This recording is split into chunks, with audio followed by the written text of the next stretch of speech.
Today is Saturday, March 11th, 2023, and I'm going to read Isaiah chapter 41. Keep silence before me, O islands, and let the people renew their strength. Let them come near. Then let them speak. Let us come near together to judgment. Who raised up the righteous man from the east, called him to his foot, gave the nations before him, and made him rule over kings? He gave them as the dust to his sword, as a driven stubble to his bow. He pursued them and passed safely, even by the way that he had not gone with his feet. Who hath wrought and done it, calling the generations from the beginning? I, the Lord, the first, and with the last, I am he. The isles saw it and feared. The ends of the earth were afraid, drew near, and came. They helped every one his neighbor, and every one said to his brother, Be of good courage. So the carpenter encouraged the goldsmith, and he that smootheth with the hammer him that smote the anvil, saying, It is ready for the soldering. And he fastened it with nails, that it should not be moved. But thou, Israel, art my servant, Jacob, whom I have chosen, the seed of Abraham, my friend.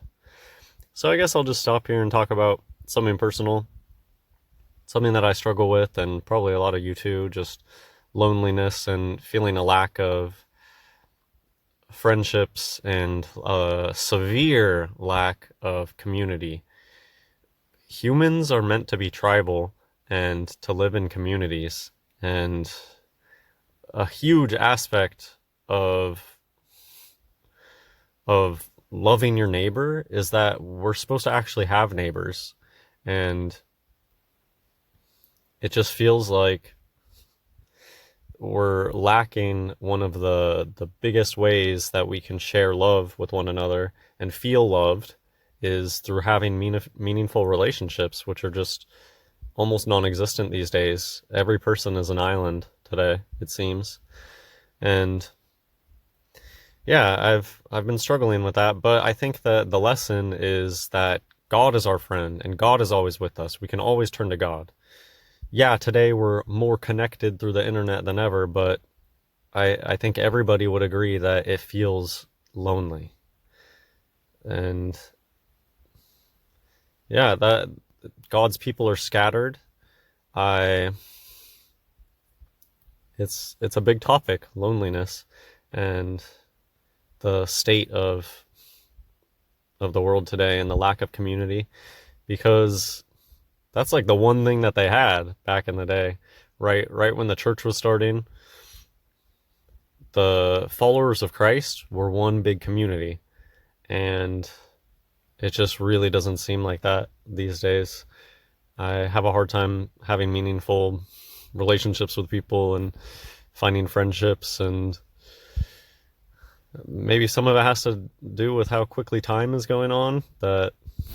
So what this is just reminding me of is how even blood family get-togethers these days seem so rare. It was like 5 years ago or so. I have some, family-in-law that lives near me, and we used to get together for every birthday. We'd make dinner, we'd get together, and it's like 5 years ago we just stopped doing that. Months and months will go by without seeing these family members that live nearby. And I don't blame them. I know that how life is. If you don't prioritize something today, it just won't happen. If you don't prioritize things today, it's never going to happen. I think that that's a big part of time moving more quickly. People need to choose what is important to them. There's not enough time to just get everything done anymore. You actually need to specifically choose, okay, what's important to me? Because that's where I'm putting my focus. And yeah, I guess I'll just tell a story about just what it's like raising children today. Is so hard because nobody helps out. There's no community.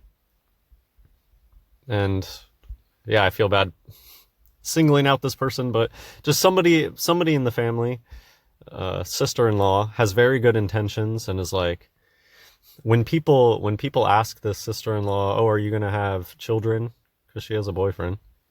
Are you going to have children? She's like, oh, no, but I'm going to be the best aunt ever. I just like sigh and roll my eyes because she's an aunt to my children, but I don't ever see her. She doesn't actually do anything. Nobody does anything anymore. It is insane. Months will fly by without seeing these people. That's not the way that it used to be. And if you don't prioritize things today, they will just get left in the dust. Okay, so a little bit of a ramble about being lonely. Raising children today is so difficult. There's no community anymore. And what I need to do is just lean more and more on God. God can be my best friend. And also to get into the whole Wizard of Oz concept of humans do have this tendency to look for things that are actually right in front of them. And like, I should obviously cultivate my friendship with my wife more. Like, I do have my wife here in front of me. I have children here. I should cultivate that friendship with my children. But, you know, we're always looking outward for stuff that's right in front of us.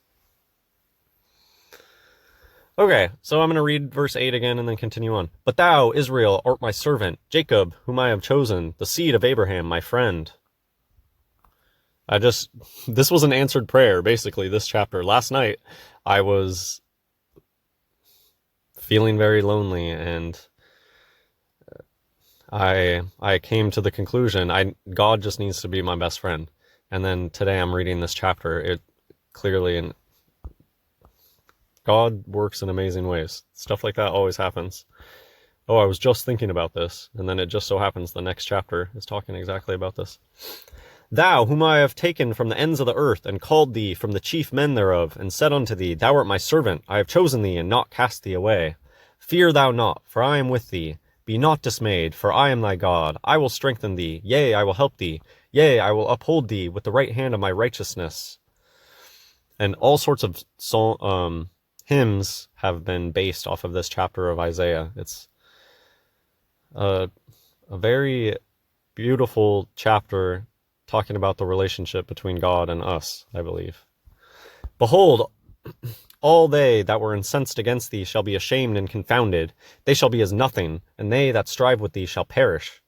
Thou shalt seek them, and shall not find them, even them that contended with thee. They that war against thee shall be as nothing, and as a thing of naught.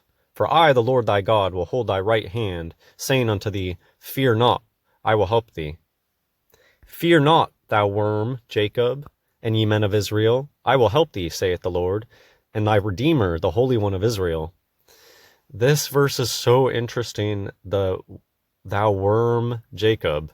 And yes, I realize that my what I used to go by on YouTube, I think is extremely symbolic, and I didn't choose it that way.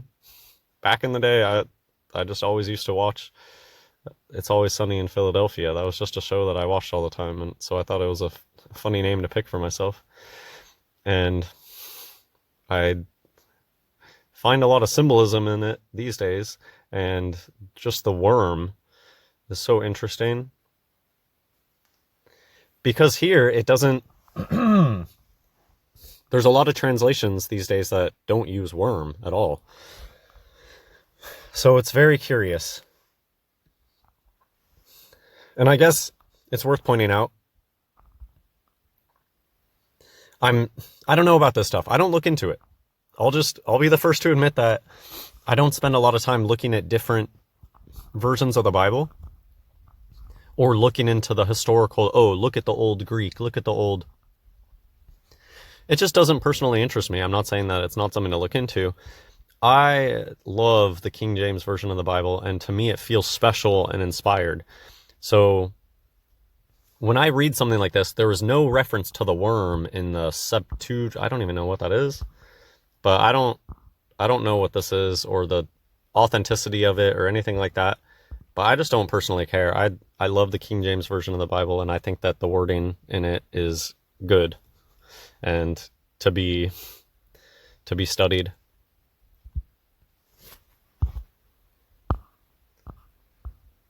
So the worm there is very interesting to me. Fear not, thou worm Jacob, and ye men of Israel. I will help thee, saith the Lord, and thy Redeemer, the Holy One of Israel. Behold, I will make thee a new sharp threshing instrument, having teeth. Thou shalt thresh the mountains, and beat them small, and shalt make the hills as chaff. Thou shalt fan them, and the wind shall carry them away, and the whirlwind shall scatter them. And thou shalt rejoice in the Lord, and shalt glory in the Holy One of Israel. When the poor are needy and seek water, and there is none, and their tongue faileth for thirst, I, the Lord, will hear them. I, the God of Israel, will not forsake them. I will open rivers in high places, and fountains in the midst of the valleys. I will make the wilderness a pool of water, and the dry land springs of water. I will plant in the wilderness the cedar, the shittah tree, and the myrtle, and the oil tree. I will set in the desert the fir tree, and the pine, and the box tree together, that they may see and know and consider and understand together that the hand of the Lord hath done this, and the Holy One of Israel hath created it. Produce your cause, saith the Lord. Bring forth your strong reasons, saith the King of Jacob. Let them bring them forth, and show us what shall happen. Let them show the former things, what they be. That we may consider them, and know the latter end of them, or declare us things for to come. Show the things that are to come hereafter, that we may know that ye are gods. So that's a big theme in the Bible, the lowercase g God, and that idea of us being like lowercase g gods ever since the garden and knowing good and evil. And see, I just said that, and then look at the next. So when I see ye are gods, lowercase g gods, my mind goes to, yep, the Garden of Eden. Since then, it has been like that we are like gods, lowercase g gods, to know good and evil. And look at what comes right after that. Yea, do good or do evil, that we may be dismayed and behold it together. Behold, ye are of nothing, and your work of naught. An abomination is he that chooseth you. So I'm not entirely sure the change of seems to become more negative here at this point. Not entirely sure what the change in theme is here. I have raised up one from the north, and he shall come. From the rising of the sun shall he call upon my name, and he shall come upon princes as upon mortar, and as the potter treadeth clay. Who hath declared from the beginning that we may know, and before time that we may say he is righteous? Yea, there is none that showeth, yea, there is none that declareth, yea, there is none that heareth your words. The first shall say to Zion, Behold, behold them, and I will give to Jerusalem one that bringeth good tidings. For I beheld, and there was no man, even among them, and there was no counselor, that, when I asked of them, could answer a word. Behold, they are all vanity, their works are nothing, their molten images are wind and confusion. Okay, so continuing in the book of Isaiah, and yeah, let's see where this takes us. I hope you enjoyed this video. God bless everyone.